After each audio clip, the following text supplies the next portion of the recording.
If you're sitting down with the couple's in-laws at dinner, would you tell that same story to them sitting right there with you?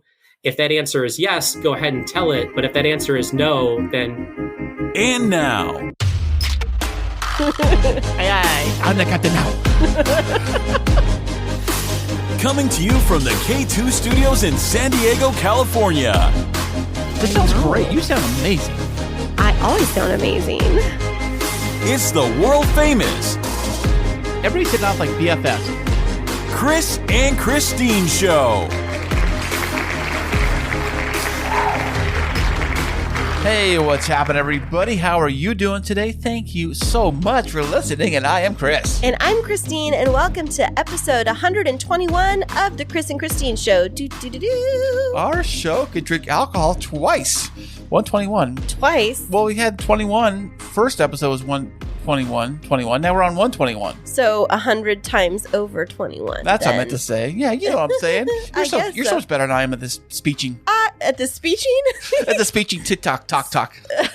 Okay, goofball. Well, happy Monday. This is like... Oh, my goodness. We don't normally podcast this late in the week. We normally release by Sunday, but... there's a reason, and we'll get into it in a little bit, why we delayed just a little bit today. You know, today is, yesterday was Daylight Savings Day, or Daylight, what is it now? It's Daylight Savings. Are you sure? Yeah. What's it go the other way? It's not Daylight Savings, something else, right? It's Daylight Savings ends?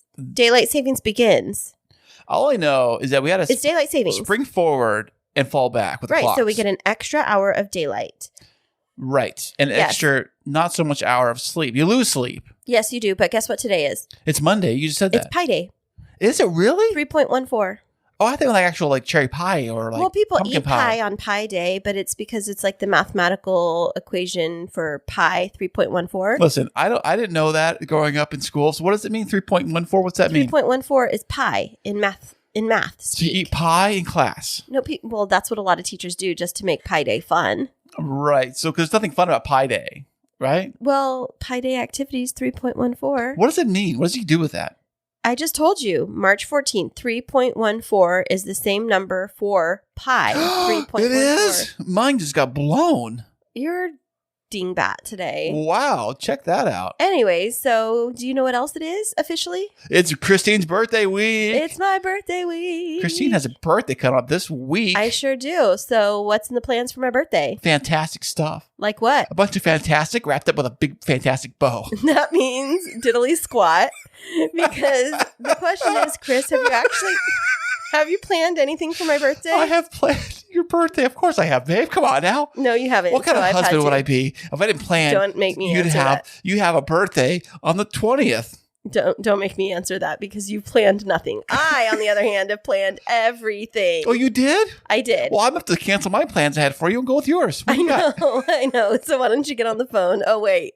You didn't plan anything. Oh, I have to call all these people, cancel these private jets, cancel this yacht I had booked. I know. Private chef and the private island I booked for us. But don't worry about it. I'll cancel all that stuff. We'll go with what you had instead. Thank you. I would like it to be a little bit more low-key than what you planned. Yeah, I mean, I had everything planned, but go ahead. Is it refundable? I don't know. Maybe. I mean, I did put the house up for collateral, but whatever. But what's money? Yeah, that's right. Who cares? But whatever's important is that it's your birthday and we're going to have something fun on your birthday. Well, we are going to have something fun on my birthday. So it's going to be a very fun day. I think I'd mentioned this before, having a branding photo shoot done for me for my business. You have, and you did. Yeah, so I'm having the makeup artist come over in the morning. She's going to be here around 11:30, I think, on Sunday. And she's going to do my makeup, and then I'm going to go get my hair done. And then you're going to leave here to get your hair done? Yeah, I'm going to leave here to get my hair done, and then I'm going to come back. And when I come back, the babysitter will be showing up because I hired a babysitter for us. Him or her? What's her name? Her name is, I think it's Haley or Leah. I have to look it up. All right. But I went through care.com. I've been thinking that we need to start having more time for dates because, I don't know, we just really don't really get time out together. And I don't mean that for people to feel bad for us, but if you think about it. I'd say you can feel bad for us. Well, we work a lot during the week and then we have kiddos all weekend, which I know is a lot of people, but it's really important, especially because we're still technically newlyweds and we never get to go out on dates and kind of feel like old people. I know, quick falling into that old person rhythm, where it's like work, sleep, back up, work again. And it just makes us cranky. So I asked myself, what did I want for my birthday? And I want quality time with my hubby on my birthday. So I got a babysitter and she'll be showing up at 3:30. And then you and I are going to drive over and do my photo shoot. It starts at 5:30. And I asked if you could come with me. I don't know if you're going to get to hop into any of the photos, but I know you went and got a haircut today. I did, just for the photo shoot. I'm like all styled up. I know. So I think you're going to shout out to Supercuts, by the way. Yeah, I think you're going to figure out how to get your way into my photos. But photo bomb in the back, peace sign, hey. And then we need to make reservations for dinner because we have a babysitter until 10:30 that night. Can you believe that? Late. I know. They're actually going to put the kids to bed and we're going to get to come home and just enjoy my birthday. Oh, fantastic. Is that okay? Hey, I just wanted to spend time alone together. That is my love language, by the way. Spending time with you is my love language. And it's not that I don't want to be around the kids. I love our kids. It's just that I've been working a lot. And so if you've been working a lot, and especially since your work is going to start putting you on overtime, I think it's really important that you and I get to slow down and take time to connect together. And I thought it would be really fun. You always talk about wanting to be part of my wedding business and doing stuff with me. And so I was like, well, I'll get us a babysitter so that you can come and be with me for my photo shoot. Oh, that's very, very sweet. Hey, speaking of that, going back to the original thing you said about having your makeup all done at, was it 1 o'clock? No, 11:30. 11:30? Are they doing it here or are you going somewhere to do that? They're coming here to do my makeup in the morning. How many people? How long will it take? What are you saying about me? It takes one person to do my makeup. Do you think that it's going to take that much to make me look beautiful? Listen, do I think I know how this stuff works? I don't know how this stuff works. I just thought I'd have a crew and a full-on team. Like a jackhammer to jackhammer off the ugly? Like a pit crew or something? You come through. No, I didn't know how it worked. I thought maybe it was one person comes over here. Yeah, her name's Bonnie. She did my makeup for our wedding. Okay, so Bonnie comes over here and she does your whole makeup thing. Now, how long does it take to do that? I know that in Hollywood it takes a long time. Like hour and a half. An hour and a half? Yeah, because she'll do lashes for me and she'll take her time. Do you have a makeup chair you sit in? She bring a chair? She brings it. Really? Yeah, she brings the whole setup. So we're going to use our coffee table that's in the sitting room, the one that lifts up. That whole surface, she'll have all of her stuff on it. So you're doing it in there. Uh-huh. Now, what is your go-to makeup get ready music? Oh, that's a really good question. Do you have makeup music? No, but I need to create a playlist for it. But you know what I would love on that day is if you are totally like my paparazzi. So if you're with the Instagram, taking stories, videoing it and sending it to me and documenting my birthday. But you can't look at it while you're in the chair. No, but I want you to take little stories and then you could send it to me because then it's for my whole crew, my K2 or not my K2, my Kristine Smith Designs followers that they can have a day in the life of Kristine Smith, her birthday / branding photo shoot day. Oh, okay, great. Now what is that website again, by the way?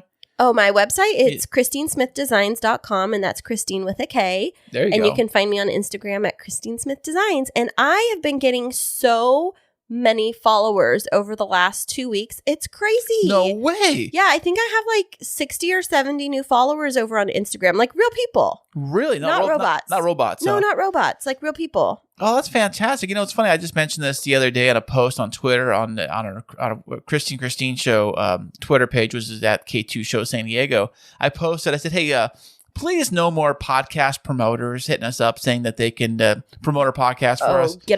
Get us little followers and all that kind of stuff. You can't really purchase your way to the top. I know Instagram advertises that too. They'll say, hey, you probably get a lot of them too in your feed that say hey, we'll buy you X amount of followers or X amount of whatever. First of all, it gets you blocked on Instagram. Second of all, they're robots. We don't want those. Who gets poo blocked? They get you blocked? Yeah, if you buy followers, they'll block you on Instagram. No way. Yeah, Twitter too, I'm sure. Yeah, they'll deactivate your account. Oh, that's crazy. Because it's trying to get your, buying your way to getting the little blue check mark, the verified kind of. How do you even get that, by the way? You just have to have enough followers. I've seen people or be a public figure. Yeah, I've seen people with low follower numbers have the check mark. So I wonder how that worked, how you get that. Well, sometimes, so if you work for the media, you can get a verified account. So like if you work for like a news station or something like that, you can get verified. Or if you're a public figure, like my sister, she was verified on, I think it was on Facebook, and then, or no, it was on Instagram. Somebody hacked her account and they stole it. And then they were like, I don't know, some foreign person posing as her. It was bad. Oh, that's horrible. Yeah. But anyway, so my birthday is coming up, and that's about all that's happening for me this week. I'm going to be traveling for work this week. You are again? Yes, I know. You were just traveling on Sunday, and Friday you were just traveling somewhere with the two older kids, someplace fun and magical. But that wasn't work. So I traveled last week, Sunday through Wednesday, and then I got home and was home on Thursday, and then I took the older boys up to Six Flags Magic Mountain for a belated birthday trip for Ezekiel, and Jacob went with us too because, well, we had a celebration down here and something happened where it just got completely ruined, and so we had to make it up to the boys for the older boys, and so I took them and we stayed at a hotel, and then they ran around Magic Mountain all day, and they walked like 11 miles that day. Did not go on this trip, but I've been to Magic Mountain before. And for those who do not know what Magic Mountain, Six Flags Magic Mountain is, it's a roller coaster theme park. And I think it has one of the largest collection of roller coasters in the world. I think it's got like 20 like major roller coasters. I'm not talking like small roller coasters, like 20 like major roller coasters this place has. And the kids, I guess they went on a bunch of them, right? Yeah, they went on a bunch of them. I went on a ride too. Oh, I saw that on your Instagram. It might have just been a carousel. It was so scary. The carousel of terror. I know. I just was like, I like the little cushy, the bench that they have on the carousel, because I'd been sitting in the metal chairs and walking around, following the kids around all day. And I was like, I'm going to go sit down. And then I was like lounging. And then this mom and dad came and sat right next to me, and I was like, you totally messed with my mojo, because I was like ready to lounge and like take a nap and everything. You're gonna lay out on the whole bench? Why not? Like a homeless person, just take the whole bench, huh? Hey, not like a homeless person, like a person who is tired from theme parking. I guess so. I know. I went there maybe like 7 years ago to that place, and I thought I still had it in me to ride. Like, I used to ride that ride, no problem. Viper it has like 7 loops and it's really tall and fast. I can ride that, no problem. First thing we went on, I was on that ride. And I got off that thing, and I was like, "Oh no, I can't do this no more." And when you say we, who was the we that I'm you not went with? mentioning the we, the other half. It was a date, all right? Go down for me, okay? It was a date. Let's tell the story. It was a date that you went on, and you got caught because you were seeing somebody else at the time, Mr. Cheater. I wasn't cheating. My girl I was with. Okay, all right. So the story goes like this. This was before Kristine, way before Kristine, by the record. I was dating a girl off and on for a few years. We were together hot and heavy in the beginning, and it kind of faded, and then we broke up, and then we hung out a little bit, and it was kind of off and on, but we stayed close for the most part. But while we were kind of that off and on, off, I guess I thought it was an off period. You thought it was off. It was like, it's like the friends, we were on a break. It was totally a break. As far as I'm concerned, it was a break. So I met another girl. We kind of doing other things, doing some stuff. And she wanted to take me on my vacation. I vacation here in the summer. She asked me if I want to go to Magic Mountain. And I'm like, sure, why not? Right? So then I'm up at Magic Mountain with this other girl that I was kind of dating. Now, kind of dating, or were dating? I guess I was dating. You were dating her. Okay, I was dating her. And then while I'm up there, it was on a Saturday, right? 'Cause I used to work Saturday. So I had Saturday off that week, right? So I went there on a Saturday. So I was up there, and then my previous girl texts me a couple times. She calls me and texts me a couple times. And then I write back, like, I can't, you want to hang out today? I said, I can't. I'm up at Magic Mountain. And she's like, who you're up at Magic Mountain with? And I said, a friend. And she was like, wait a second. Are you there on a date? OMG, OMG. And then that was it. And I heard nothing. And then that kind of ruined my whole mojo the rest of the trip. So, yeah, well, that's what happens when you just try to dip your pen into too many inkwells.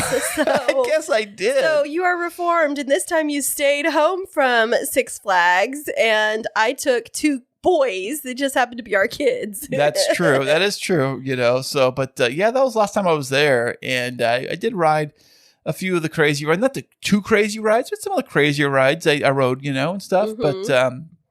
But yeah, it was a good time. Yeah, I didn't go on anything other than the carousel. I took my phone with me and I had battery backup. And so I was doing some work for the business and just was there for the boys and spoiled them and then took them souvenir shopping at the end to bring something home for everybody. But yeah, it's been a busy couple of weeks. But what have you been up to, Kris? Well, of course, what have I been doing this week? Now I think about it. I had work. God, work has been kind of crazy lately with the gas prices. I don't know what it is in your neck of the woods, but the gas prices here have been like so expensive. They keep going up and up and up. Wait, did you just say you don't know where the prices have been in my neck of the woods? I live here with you, Not dude. you. I'm talking about the listener. Oh, the listeners. Okay. Yeah, hello. So the price has been so crazy that people have been really fighting for gas right now. I know that if you go to a Costco, I drove by a Costco the other night at like 8:30 at night. I didn't even know the place was even open that late. And the line was down the street to get in the place to buy gas. Now, since you drive a truck that is like a fuel truck, how has that impacted your work? Are you guys do you have gas? Not like tooting gas, but like actual fuel. Yeah, a joke that goes by. It's like a great place to find gas for $1.69. Taco Bell. Taco Bell. So, but no, gas has been kind of crazy. I think it's kind of weird. A lot of the crazy things have been happening in my work lately. It's like either we have gas or we don't have gas, or they're trying to save what we have for this or for that. So they're having us go to LA to get gas like every day this week. And it's I don't know what's going on really. It's been kind of a mishmash of trying to figure things out. And all I know is that they give me work to do. I do it. It's been kind of busy.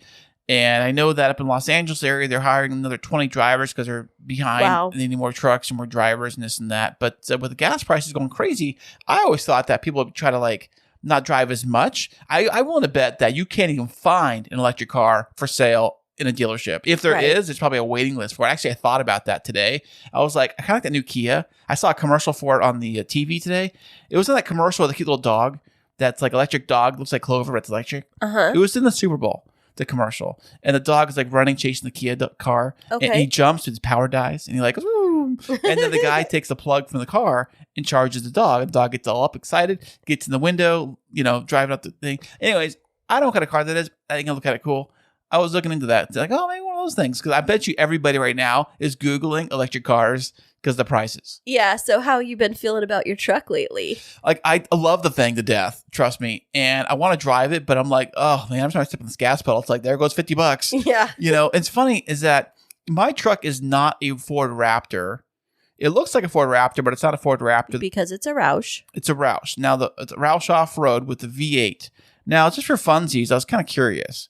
The Ford Raptor has the V6, the 3.5 liter V6. Right, but it's very similar to my truck. So it's got a V6, similar design, similar tires and lift and all that. To my truck's got a V8, although the Raptor gets worse gas mileage. Oh, I was looking into that. It gets like 18 miles a gallon highway, and my truck is rated at 22 on the highway. But what do you actually get? I haven't taken it on a long flat road to really find out. But I do take it on a long road trip.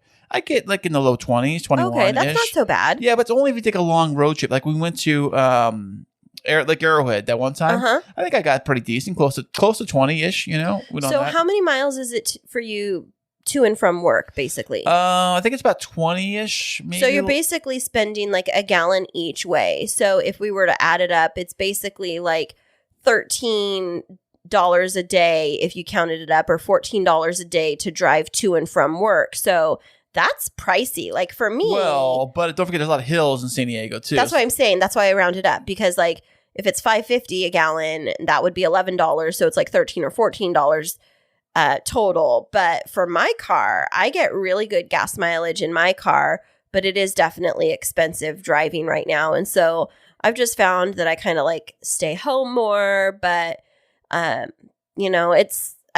rent a car now. I'll fly. Last week I did the train back and forth to the Central Valley because it was a lot cheaper. And then I'll fly up there and then just rent a car for like $50 a day. And I get these cute little energy efficient cars that have like eco mode on them. So it's super inexpensive. But we're just having to figure out a lot of ways around spending so much money. I know. And that's why I try to drive the Z more. Speaking of the Z, I did get her new shoes over the weekend. I didn't know that cars have shoes. Come on now. New tread, baby.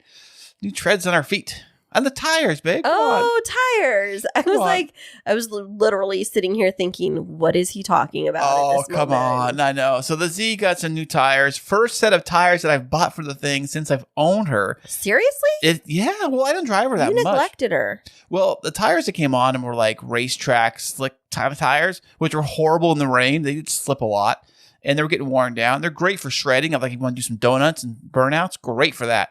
But not so much for like rain driving. And Do you shred and do donuts? Hey, that's a legend, by the way. That's a legend. A legend?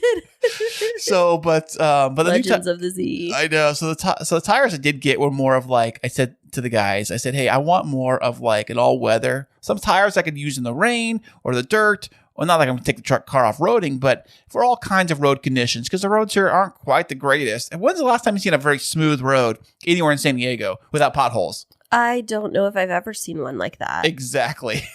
Even in like a parking lot, they're all really crummy. Right. So the tires I had were more for like, it worked great if the road was completely smooth like glass, but you never have a road like that. So I got more of a traditional, the same size tire, but more of a traditional tread pattern. So it handles that kind of stuff. So that's what I did on the Saturday. Yeah. And then on Sunday, Kristine over here had this great idea to take all of us to the movies. Yes. I forgot that we went to the movies to kick off birthday week. Yeah, we went and saw that movie Uncharted, which is based on a video game, I heard. I loved that movie. I thought it was so cute. It was great. We had all the kids there, all watching it, all getting our food at this dine-in movie theater. I never really did the dine-in theater before. I know you're so picky that when I've talked about the dine-in movies, you're like, I don't know. I don't like the idea of like sitting there and eating my food while I watch the movie. I thought it's kind of weird having like people bring you food. Like, hey, you're missing the best part. You're bringing your food to you, you know? But they did it right at the beginning. Oh, that's true. So yeah. how did you feel about it now that we actually did it in like the right environment? It was actually pretty good. The only complaint I would say, Oh, so you have to complain. Well, hey, when do I not? Okay, When do I go not? ahead. You know what I'm saying? The only complaint I would have to say is that it's a little bit, it's a movie theater after all. So it is darker. So Right. you're like, what am I eating here? And so when I've done the dine-in movies before, they have the trays that they rotate closer to you so you can actually make them like almost like a TV tray right in front of you. These ones stood right off to the side. No, they moved over. You didn't do it. You could swivel it.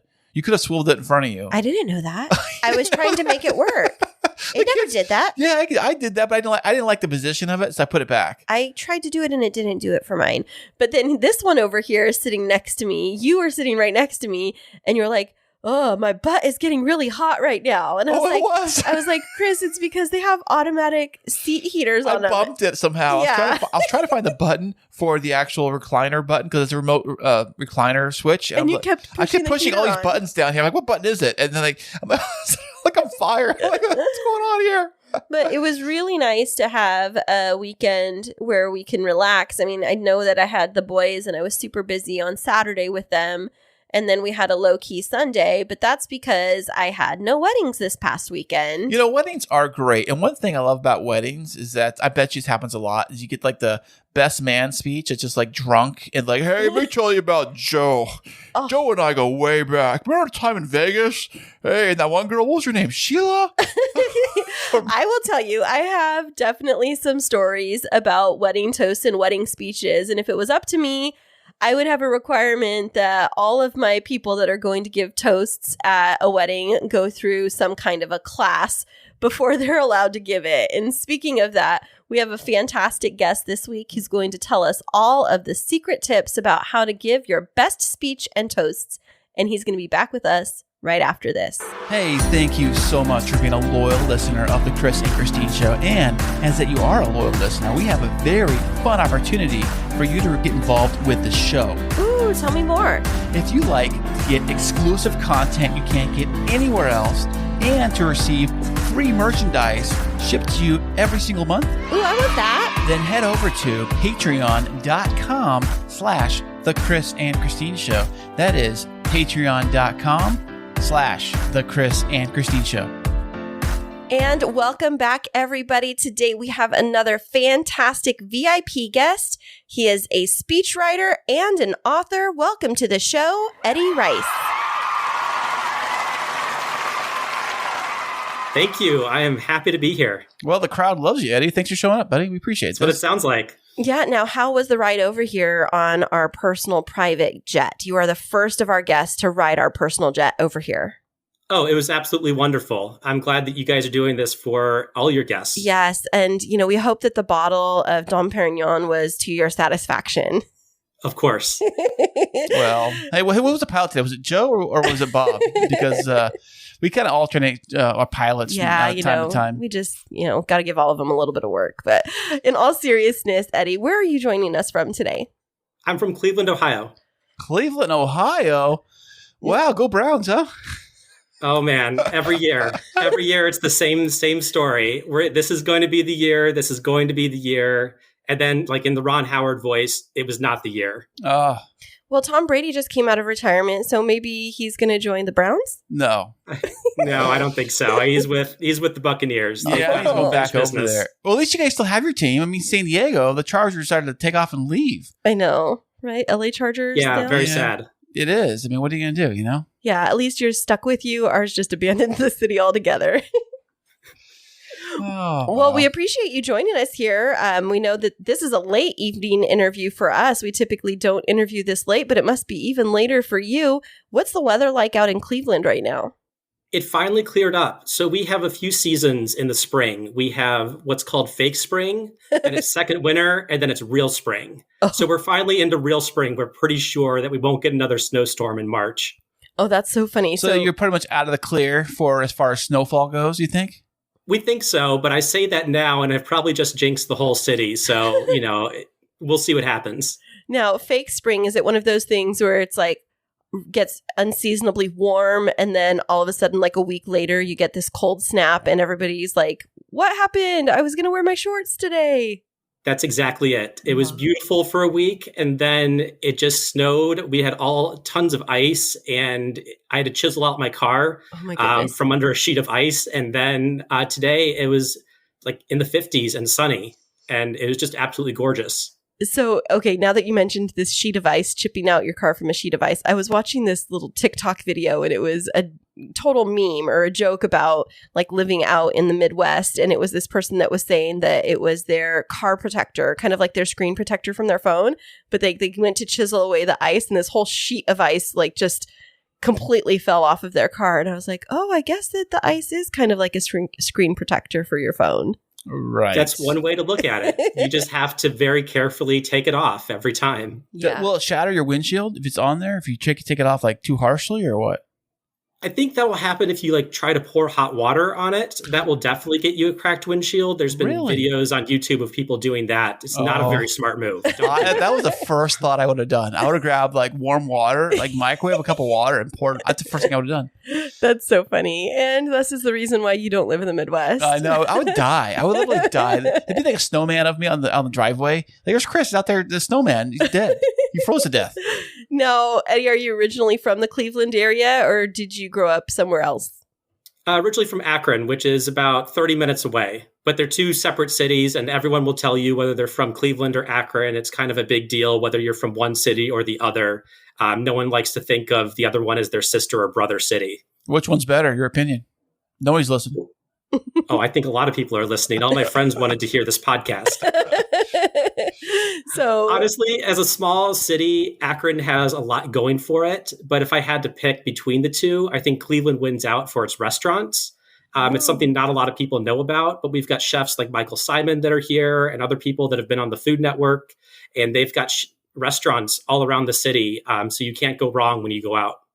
Well, I love a good restaurant, so I think we're going to have to make a trip to Cleveland for sure, Chris, because I'm definitely a foodie. Now, being from Ohio, I thought I remembered that there's some famous TV shows or like sitcoms that are set in the Ohio area. Are there any that you can recall that were based in like Cleveland or Akron? The one that comes to mind is the Drew Carey Show. That's what I thought. I'm pretty sure that was set in Cleveland. Yeah. Right. Yeah, I think it was. Beyond that, I'm not entirely sure. I'm trying to rack my brain. We've had a few movies filmed here. I remember, I think it was a few Marvel movies. I think one of the Avengers movies, maybe, and a Batman movie, possibly. I think The Dark Knight, possibly. Don't quote me on any of this. I'm not a movie buff. But Yeah, we've had some movies filmed downtown, which has been pretty cool to see them show up on the big screen. That's pretty amazing. Now, with living in Cleveland in this bustling metropolis, what do you do for your full-time work? I work at a private jet company as their internal communications specialist. So what does that mean? Like you talking to the cockpit, to the pilot, to the radio tower type stuff? No, I actually talk to the employees. So I handle employee communications that go out to the company. So it's like internal marketing to get ideas and information out to all of the employees. So what's like a crazy idea that you guys like, snowball, bounce off each other? Like, hey, do you think that maybe we can go to the moon next week, or stuff like that? I think that's been talked about at some point. We were talking a lot about the future of flight, and we are really looking forward to, I guess, all of the advances in aviation and what those are going to bring, and hopefully positioning ourselves to take advantage of them. Now, being in internal communications, do you also have to oversee like branding and messaging and make sure that before emails go out that you have an eye on them so that things don't get said that aren't intended to be put in writing? To an extent, sometimes I'm helping out with a lot of the copy for the emails, but not too much. We have a very large marketing team, so we have many people that help out with every single task. My job is more about what's going out to the employees and what communications we send to them. We have an internal communications platform that's very similar to like Facebook or Instagram without all of the fancy features and benefits. So I manage that a lot of times, and people are posting pictures of planes, what's going on in their daily lives, and I help moderate a lot of that content. Now, are they like, are you not like allowed to take pictures or post certain things that are like company private type stuff? Like, I mean, obviously, sure. Like trade secrets kind of thing? Yeah, but also I know our company has got a big like class that I got to take every year. It says like you're not allowed to share anything outside the company stuff with anybody else, social media, emails, friends, family, stuff like that. Do you guys have like a clause you have to sign? Pretty much. We're pretty strict on what can be shared externally. So one thing that our owners come to us for is confidentiality. So I can't really say, who flies with us at all. I wish I could name names, but I'm not allowed to do that. So yeah, we keep everything under a tight wrap inside, but we do allow things to, with care, go out onto the internet and our social media platforms. So how far do your planes travel? Like, were you like only domestic or worldwide or what? We're international. Okay. Now, how far international? Is there like a limit to that? No, not necessarily. We can reach almost any destination within reason. We've got Gulfstreams and G650s that can, have a tremendous range. So our owners can go anywhere they would like. I always see little small jets. I always kind of wonder how far can they make on a tank of gas? You mean like the ones you see the Kardashians in that are like 10-seater kind of things? I guess, yeah. But how far can those go? That is a really good question. You'd have to ask a pilot. I just do the internal work. It really just depends. Some of the smaller jets do just do domestic flights, where the larger jets can do the international ones.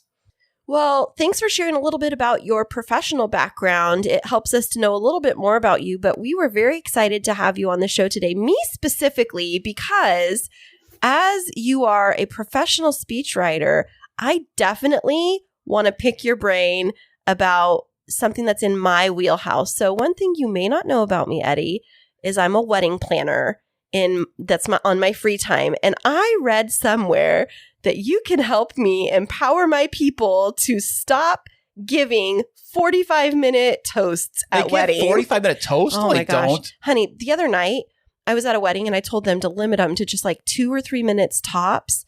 Each of the people took 18 minutes and they had 5 speeches. It was all kind of the same thing. Like, yes, they were all trying to one up the other person and telling stories about themselves. Yeah, wow. Have you ever run into that, Eddie, where you go to a wedding as a guest and you're like, I just wish that I could have helped them not do this? Yes, very much. A few times I've been at a few ceremonies where it's just like, oh no, they didn't prepare, or they had way too many drinks ahead of time, and it just went in just the wrong direction when they gave their toast. And I just wish I could have helped out or said, look, here are some ground rules for doing this in terms of, giving a toast. Now, how did you become a speechwriter? So I used to be a teacher and really loved the profession. Did it for 5 years and actually decided to do something different at that point. I was truthfully a little bit burnt out. And I thought I was going to be a public speaking coach for people, but I had no business sense at that time whatsoever and could not get a client to save my life.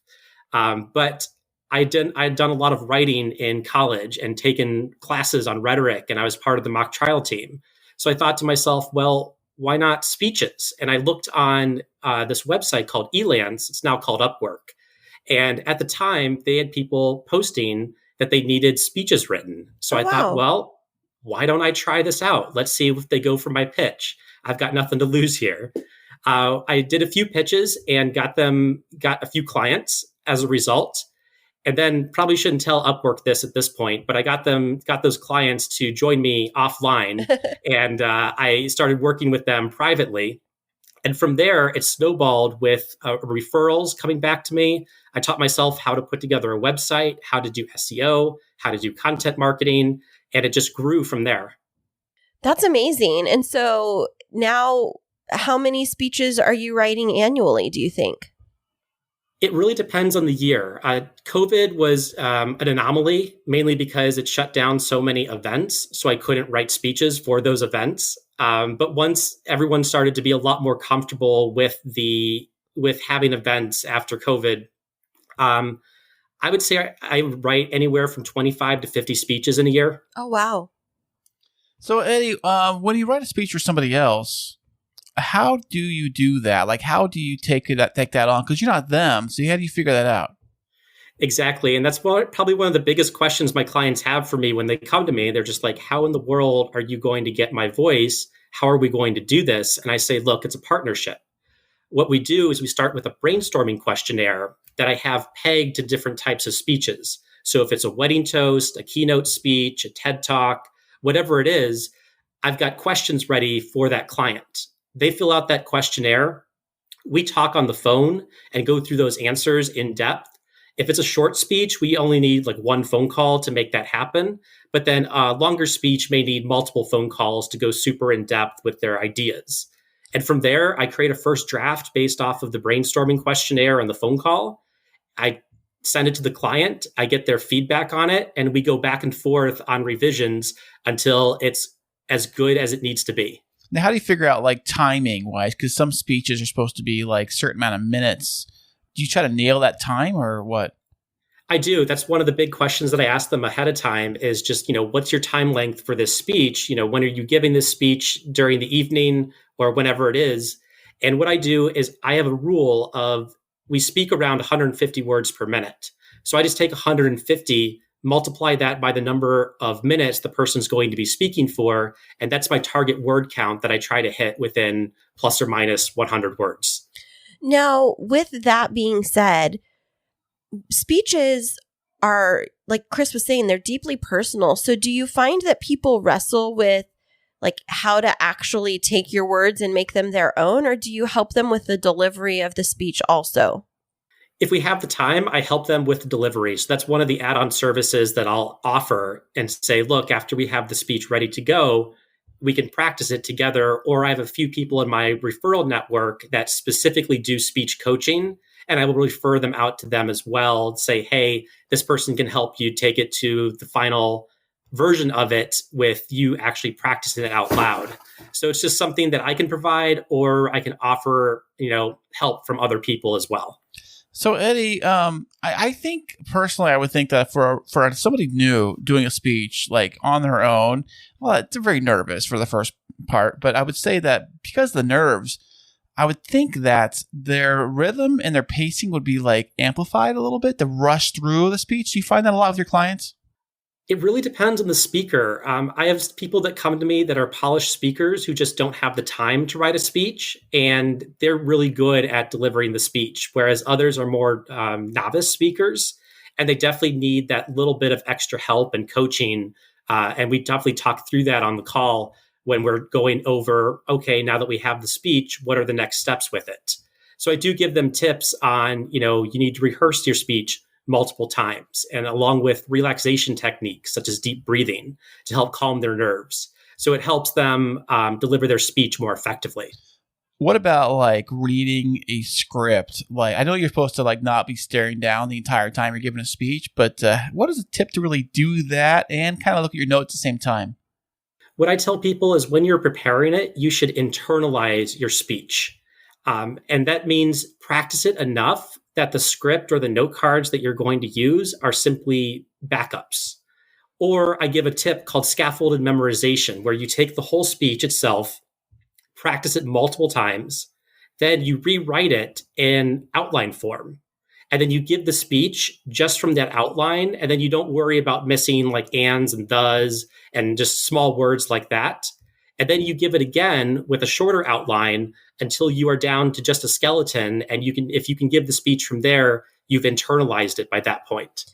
That makes a lot of sense. Now, when you are working with developing a speech, do you come across people that like their reason for coming to you is just because they're afraid of public speaking? It's partly that, and other times it's they just don't have the ideas yet. And that's where my brainstorming questionnaire really comes in, is it really helps get the ideas flowing. I've had people, and this is kind of unfortunate, after they've gone through the brainstorming process say, well, I don't really need you anymore because I've got all of my ideas and I can write this speech on my own. So that happens do you still charge them for that? You charge them for that, right? Right now I do. I learned my lesson. Okay, yeah, I get a deposit up front and say, look, regardless of what happens after the deposit, it's not refundable. That's good. So what is like the longest speech you've had to like work for somebody? Ooh, that's a really good question. A lot of mine are around 20 minutes in length for keynote speeches, but I have gone up to an hour. Okay. Wow. Okay. Right. That's a lot of words. Well, Yes. yeah. I mean, so was 20 minutes seem like the norm for like an average TED Talk speech? Is there like a 20 minutes ish? Yeah, for TED Talks, you get cut off at 18 minutes, I believe, is the cutoff. Oh, they pull the little hook. I seen that. They get the hook out and they yank you off stage. Exactly. Pull the curtain down. The music starts to play, kind of like at the Oscars. Exactly. And they're like, time to go. Oh, have you written any Oscar speeches? I have not. I wish I could. I wish I had those connections, but I need to move to LA, I think, to make that happen. Do you think they're too like thinky, or do you think they should wrap them up? Or think they're too? I mean, some of them go in like this weird direction where it's like, now we're talking about the environment and the whales, and then I'm gonna thank my mom. They kind of go both directions. See what I'm saying? Oh, very much. I tell people with any type of toast, whether it's like an award speech or a wedding toast, honor the person, honor the event. If you can do those two things, then you're good to go. But yeah, you're right. When they just go off onto these tangents, the speech loses all of its momentum at that point. And you're just like, what are we talking about now? We didn't come for a keynote on the whales. Yeah. It's interesting that you had mentioned that, and we brought up the wedding toast at the beginning, because what I will notice about every one of the wedding toasts gone wrong is they'll start out really good and they kind of get to the point really quickly, like in that first minute. And then people feel the need to fill the space for the next 75 minutes or however long their toast is, just to, I don't know, it's almost like they don't know how to close the loop on it. So when you're writing a toast, what's that typical approach if there was a formula to writing a toast speech? Sure. I like to keep them around 3 to 5 minutes in length, which is around maybe 450 to 750 words. Not too much, not too little. And, it's a super basic structure for any type of wedding toast is to tell one great story, then have a heartfelt message for one member of the couple, a heartfelt message for the other member of the couple, and then your closing cheers, which is just a 1 to 2 line toast that you can then just do at the end. And that should get you through the toast very quickly and easily without anyone getting hurt.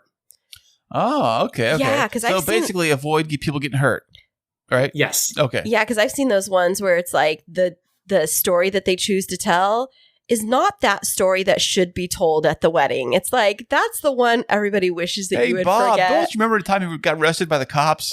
Or remember when you picked up that girl in Vegas? I've had that happen once, and it's like, not the time. Read the room. Yeah. I call it the in-laws test. If you're sitting down with the couple's in-laws at dinner, would you tell that same story to them sitting right there with you? If that answer is yes, go ahead and tell it. But if that answer is no, then, keep that for the bachelor or bachelorette night and don't put it out on the wedding night. Yeah, I would say also don't mention it in church. If you don't want to say it in church for everyone to hear, then I probably wouldn't say it. That's fair. Yeah. That's a great rule too.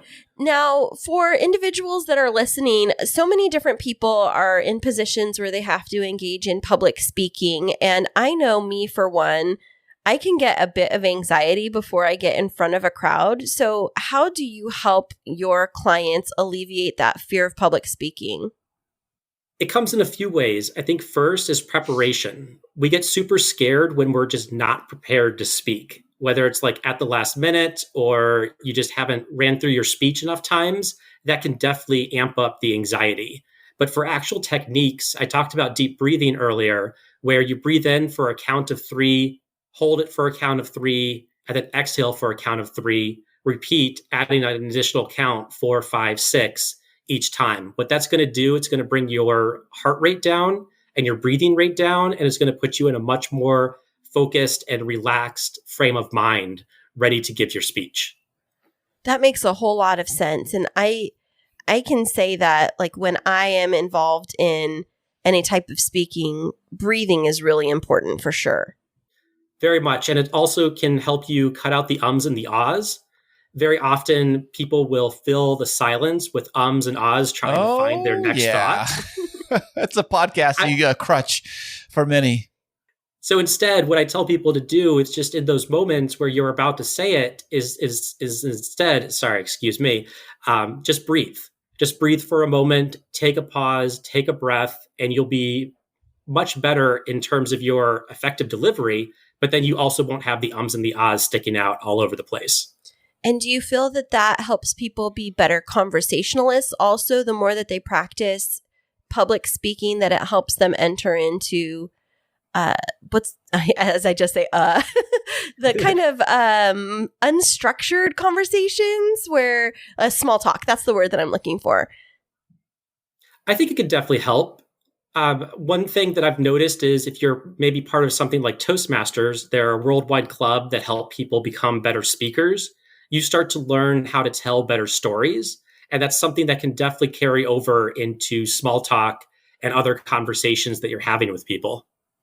Yeah, I heard that great storytelling is something that you really have to hone in on and really practice and really know the end in mind when you do tell a story. So what are the key points of telling a story? Like if you're going to tell a story, like a small talk storytelling, just for like 5 minutes or if not even that, what would be key points you have to really hit on that? Well, every great story has a beginning, a middle, and an end to it. But also great stories have conflict with them. They have a hero or heroine who has to overcome some sort of obstacle to get to their goal. If you have that in your story, you're going to be much better off in explaining what you're trying to explain rather than just telling a series of random events that happened. Like a lot of people do. Yes. As Kris is pointing at himself. He started out when you were talking about there has to be a hero of the story. And he's like, if you could see us right now, he's like flexing his muscles and like pointing at himself like, I'm the hero. And then he said some kind of conflict and he like points his finger at me. I'm like, what? What am I? Like the queen of conflict?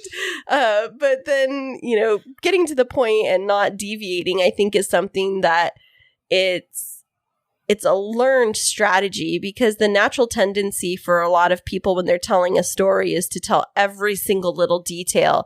I get into that habit when I'm telling a story, and after like 10 minutes, people's eyes glaze over, where it's, you start off talking this beautiful story, and then 7 minutes later, people are like, what was the point of this? It's funny you say Right. that. My dad will say something like so obscure, and I say, what's the weather like that day? Like it doesn't matter, But that is a good point. You only want to tell the essential parts of the story. So you want to think about it kind of like a blockbuster movie, and you only want to have the key plot points that are going to move the story forward. Everything else is just details. And if you include tons of details, you're going to be up there giving in your speech, giving it for way too long. Instead, it's better to pare back and just give the main highlights of what you want to talk about. Now, you've told us about your experience with speech writing, but how did you become this expert in writing speeches in general? A lot of practice. just helping out clients and just writing and rewriting, and then even taking courses online for speech writing. There's free courses and paid courses out there. So I'm someone who just loves to continually educate myself. And there's also just great books out there on speech writing as well. So I'm just this nerd that loves reading speech writing books or books on rhetoric and presentations. And I just absorb that material and then try to apply it to the speeches that I write. So, Eddie, what would you say would be an example? What would have, like, say, like a bad speech versus a good speech? What are the main key differences that somebody would pick up on? Ooh, that's a really good question. I'm trying to think here. I know when he asked that, I was like looking at him like, that was a good one, Kris. Well, that's off the top of my head, all right? That's the best I got, okay? It's good. It's good. I think I can start with the bad speech. So I think of just most boring work presentations are just full of PowerPoints that are filled with text. Oh, yeah. It's just the lines and lines of text, and all the person is doing is just reading it, because the way they prepped their presentation was they fired up PowerPoint and they just started writing down their bullet points without any indication of structure, of having a main point, of telling a story. They just didn't do any of those things. They just wrote their bullet points into PowerPoint and they gave that as their presentation. That to me is definitely a bad speech. Do you think also maybe like the way they present it, where like they have this monotone tone to the way they talk? It's like blah, blah, blah, blah, blah, blah, blah, blah, blah, blah, blah, blah. And it keeps on going in that kind of beat, you know? Where it you can kind of tell. Oh, go ahead. You know what I'm saying? I feel like that makes you want to go to sleep, you know, when I hear that tone. Oh, very much. And it's just kind of like they're almost defeated and the light has gone out and the motivation isn't there. And it's really hard then when you don't have the motivation as a speaker to get other people motivated about your ideas. Yeah, I didn't think about it in that way, but speech writing and giving a speech is inspiring people. And so if you're going out there just to share information and not to bring some fresh energy into whatever the space is where you're speaking, it seems like it could definitely fall flat very easily. Oh, undoubtedly. So what would be a good one then? Like a good fired up, like, hurrah, let's do this speech. What would it have? Let's see here. It usually starts with the preparation by the speaker. They've figured out what their main point is and they can tell it to you in a sentence. Second, the speaker is just passionate about their topic, so much that it just shows through. I think of every single great TEDx speech that's out there, and you have these passionate speakers on stage that truly care about their ideas and wanting to share them with the audience. And then there's stories that are told, and the stories are on point, they're relevant, and they help amplify the speaker's message. And then there's just a good structure behind it, whether it's just, 3 main points or 3 stories, whatever it is, the speaker has a structure, they stick to it, they have a great opening, a great closing, and they do it in the time allotted or even under. No one has ever complained that a speech was too short. Really? No one has told me. Okay, They've never complained about that, but I've heard about every other speech that was way too long. That is true. That is a good point, yeah. Now, Eddie, when you are watching politicians or people give like State of the Union addresses or any type of big speech, are you sitting there and critiquing it and deciding whether or not it's a good or a bad speech? I am to an extent. I just know kind of the process that goes into those, where their speech is done by committees. So it's really hard to just get something like the State of the Union done incredibly well from a rhetoric standpoint. It's not like, it's just that one person or president that wrote the speech. It was a team of speechwriters and analysts and everyone else working behind them. A huge amount of hard work goes into those speeches, but it's really hard when they're done by committee to do them incredibly well. And it also takes the speaker to be really good to deliver them.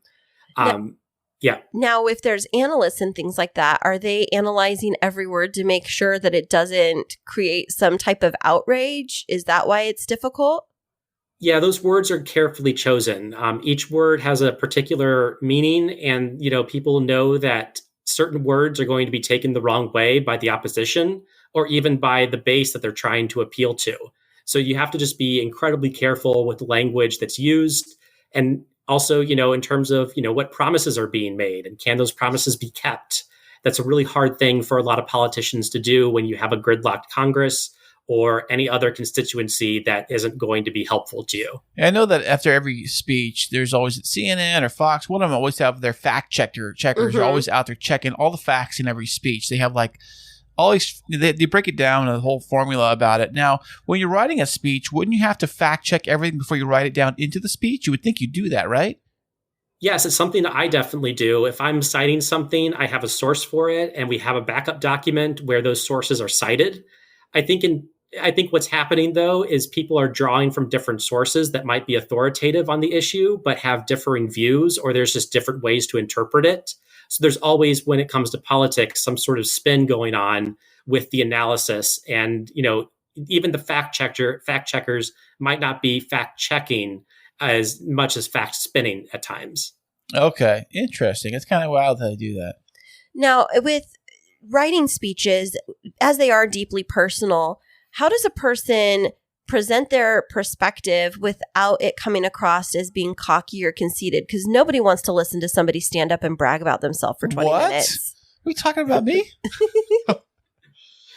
That's true. So I've definitely had that happen with clients who come to me and I'm asking them about their personal story. And I want them to tell that personal story because oftentimes it's inspiring, it's motivating, it teaches certain lessons. And the person doesn't always see it that way. And so once I tell them to think about it in a different way, saying, look, your story can truly help somebody if you tell it in a way that shows the lessons that you learned, that it showed growth. Those things can help keep you away from just being, someone who brags or who is completely conceited in giving their speech. So I think you have to understand also the, purpose of the event as well. So if it's a wedding toast, the speech is not about you. It's about the couple getting married. So that's not a time for your own personal stories unless they somehow relate back.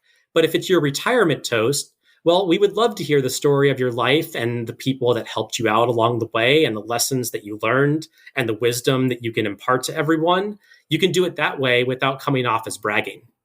Oh, that makes a lot of sense. How does it come off not as bragging? It's about you saying all the accomplishments that I've done over the last 30, 40 years, right? Right, but you can put them in the context of these are the lessons that I learned. These are the mistakes that I made. You can add some humility to it by saying, hey, here's where I stumbled, here's where I fell, but I improved or grew because of it. That's what those are the stories people like to hear. It's not just if you do go up there and just list every single great thing that you did, then yeah, you're definitely coming off as bragging. Now, Kris, do you know what humility is? Maybe we need Eddie to give you a little lesson on that. Is that a word in the dictionary? Look that up. Being humble. What? Being humble. Kris likes to talk about himself a lot. That's why. Yes, you do. I'm just jabbing. Nothing wrong with that. With your expertise in speech writing, Eddie, a little birdie told me that you have a big accomplishment that's going to be making its debut in the next couple of months, bringing all of this good learning to the people of the world. What is that big project that you're about to unveil to the world? Sure. Due out in April of 2022 is going to be the book Toast, Short Speeches, Big Impact. And it's going to be a book that's going to help you craft a toast for any occasion, big or small, whether it's a wedding toast, a retirement toast, an award ceremony toast, a birthday toast.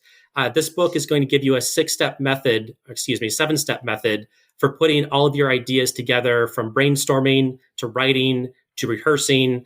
All of the steps will be laid out. You can follow them. That's the exact same advice that I give my clients. I simply wrote it down in book form, and I'm really looking forward to having it out. Fantastic. Is this your first book you've ever written? It is. How exciting is this moment for you that you are right almost at the finish line of being able to bring this baby to the world? It's pretty exciting. It's been a work in progress for about 3 years. And it's been something that I've been doing off and on, and it's always been kind of hanging over my head. So finally, I was able to take a step back at one moment, create a better outline for it. And once I had that, I was able to finish the book. That's fantastic. And are you going to do anything special to commemorate the launch of your book? Any book signing parties or toasts that you're going to give? Yeah, there you go. Well, hopefully other people will give toasts at the launch party. Ooh, But yes, I'm definitely planning. We've got a really cool wine bar on the east side of Cleveland that I'm planning to have the party at. that's exciting. And so I think that you should require all of your guests to read your book before they come and give toast. That would be so fun. I would do that, but I think the fear of public speaking would probably scare too many away. But I love that idea. So, can you give any tips about your 7-step process? Maybe a little clues about what it's about? Sure. It starts with brainstorming your speech, just like we talked about earlier with the questionnaire. I have the same questions in there that I ask my clients, and it's going to get the ideas rolling. From there, it's about then creating an effective outline or structure for your speech. And I give multiple examples of different structures that you can use, whether it's basing your speech around one story or 3 stories or topics. I've got an outline for how you're supposed to do that. Then I have writing tips of just how to get that first draft written. I love just going away, finding a different place to write and sitting down and just writing it from start to finish. Oh, that's a good idea. Yeah. I find when I'm distracted by things, I can't get anything done. So it's easier if you change your environment to go write somewhere else. If that's your office, if it's a co-working space, Starbucks, a hotel room, whatever you need to do to get it written.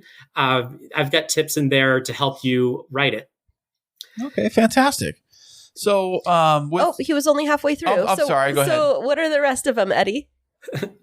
So then editing. The big tip I can give for editing any speech or anything that you write is to edit it out loud. So what you want to do is you want to give your speech and record it and then listen back to it. And that's going to tell you like which phrases are awkward, which lines are landing well. And it's a really easy step that you can do on your own without needing anyone else to give you feedback.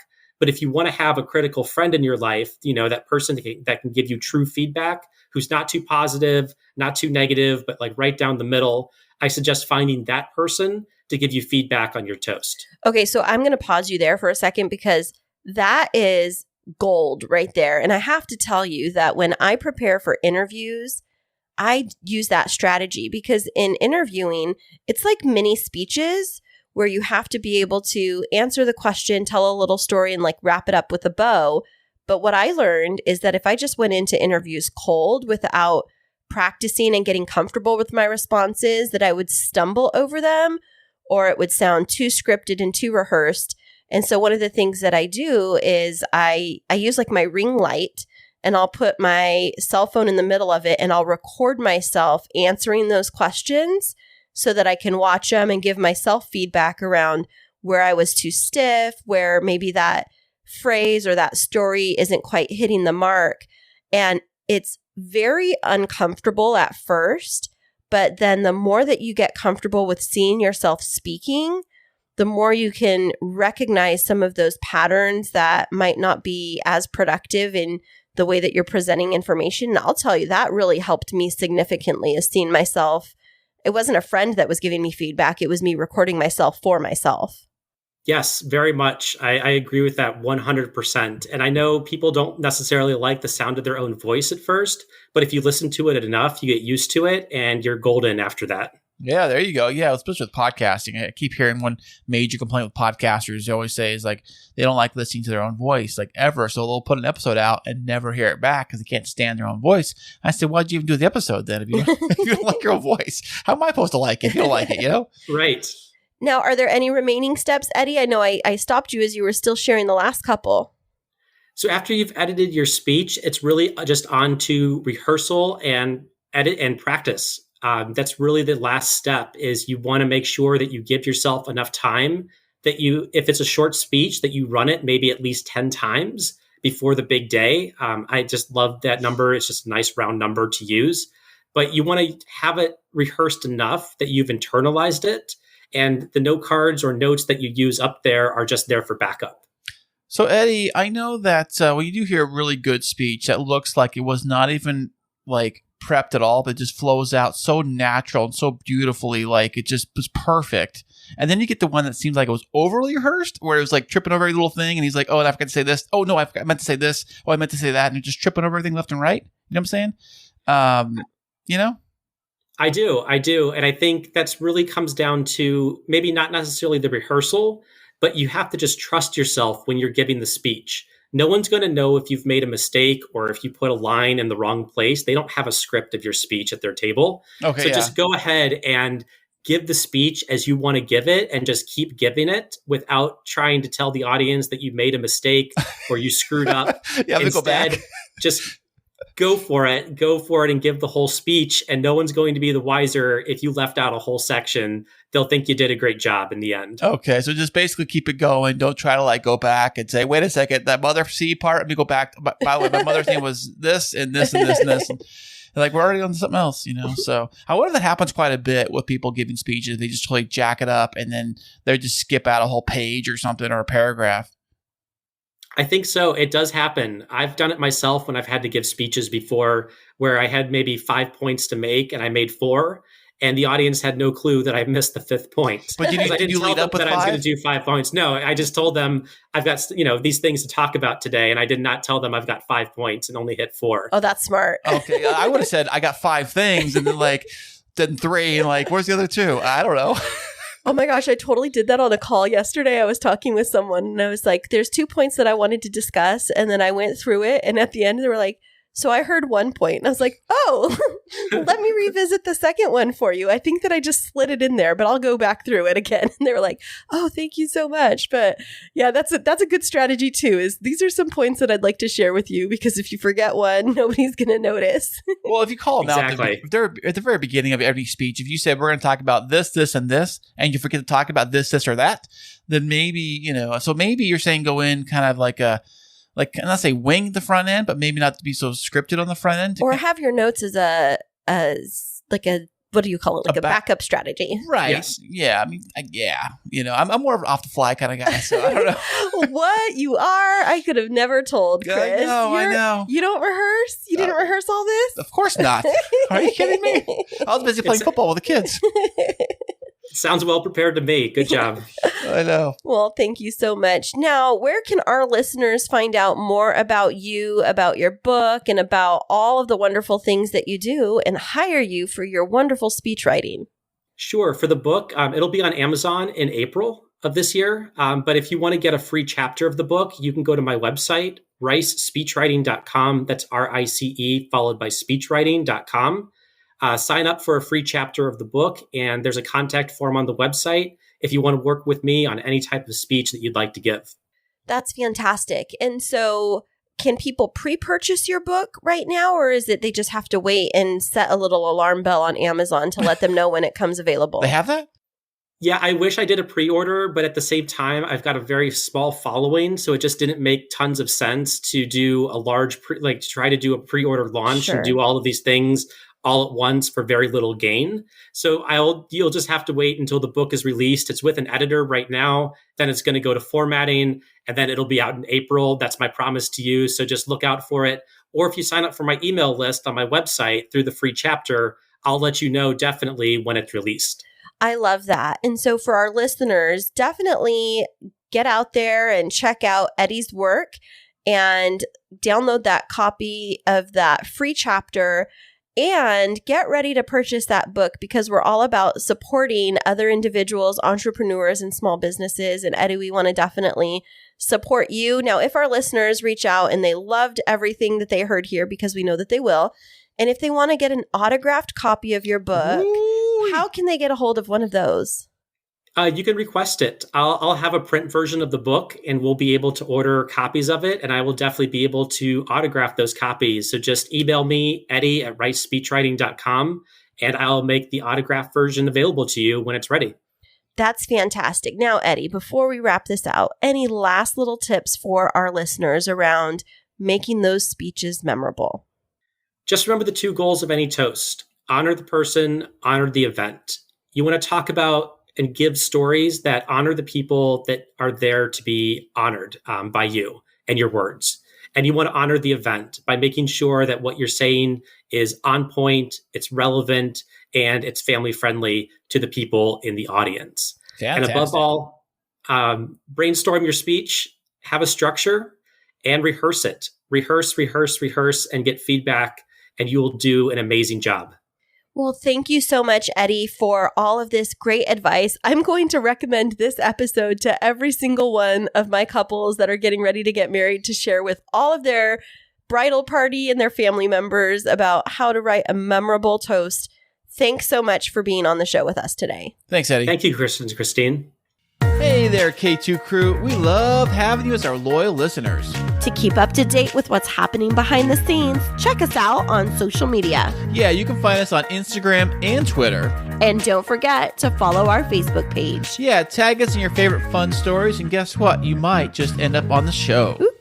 You know, Eddie was great for coming on by here on the show today. I know, and it's very rare that we actually do an interview and publish the episode on the same day, so it's like super hot off the presses. Are you sure? Everything happens live here. What are you talking about? The day we record this is the day Eddie's still sitting right here. He hasn't left on our private jet Hey, Eddie, yet. put your keys, buddy. You know. No, I really love it when it's so fresh, and not that we don't have it fresh all the time, but it's really interesting when we just get to do the interview and go right into the episode, I think. Oh, I know everything happens flow and fantastic. I love it. Yeah, absolutely. Well, Kris, where can our listeners find more about us? Well, you can always go to the website on the old interweb. That is krisandkristineshow.com. And what about on social media? Well, you want to go over to the old Twitter. Tweet. You can go to at the K2 Show San Diego. Is that what it is? No, Yeah. It's at K2 Show San Diego. And then what about on Instagram? Is it the K2 Show San Diego? It's the K2 Show San Diego. I love that. Yes. Well, or you just type in the Kris and Kristine Show on either or. I think it'll pull right up. And you don't even have to worry about spelling, because this man over here, he's like figured out how even if you spell our name with C's accidentally, it's That's for the website. Yeah. Yeah, you can find us still on the internet. So definitely go check us out. Check out this episode from Eddie. Get on his list. Download that free chapter and be able to get first dibs on the first editions of his book. And I know I'm going to grab it, and I'm going to try and glean some information so that I can help coach some of my couples and their bridal parties around how to have their better toasts. That'd be like a great engagement gift, right? I would think. Right. I would think totally like that. Or a bridal party gift. It's like, here, yes. Be my maid of honor and study how to give a good speech, because I don't want it to suck. Right. And less alcohol is probably better, I would think, maybe. I think so. I think wait for shots until later. But sometimes people seem to give the craziest, this is going on Instagram. You know, this is going to be on TikTok kind of speeches. I don't know if people want to be famous for that, though. It's like, don't steal my thunder. The rest of us want that, okay? I saw this one bride, not one of my brides, but somebody else that posted, it's like, don't try and upstage me. Don't be wearing a nicer dress than me. Don't make your hair and makeup look better than me. Don't go getting engaged at my wedding. No, this is not your day. Does that happen a lot? People get engaged. It's starting to be a trend now, but a lot of the couples will conspire with a guy to propose. What I see happening most often is where the bride is getting ready to throw her bouquet, and she'll pretend to throw the bouquet over her head, but instead of actually releasing it, she'll turn around and walk it over and hand it to the girl. And then the girl turns around and her guy's behind her on one knee. Because it's instead of just randomly throwing the bouquet and somebody grabbing it, she's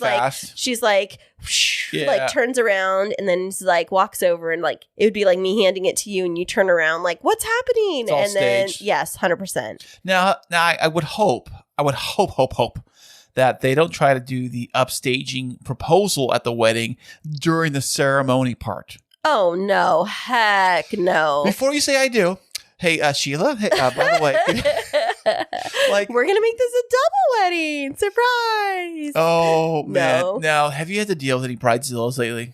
No, they've all been really lovely. Oh, that's fantastic. That is great to hear. Yeah, by all the way. of my brides have been so great to work with, and I think everybody's just so excited to get married right now, and I'm just so excited to help them. Oh, that is wonderful. You're doing the Lord's work right there, baby.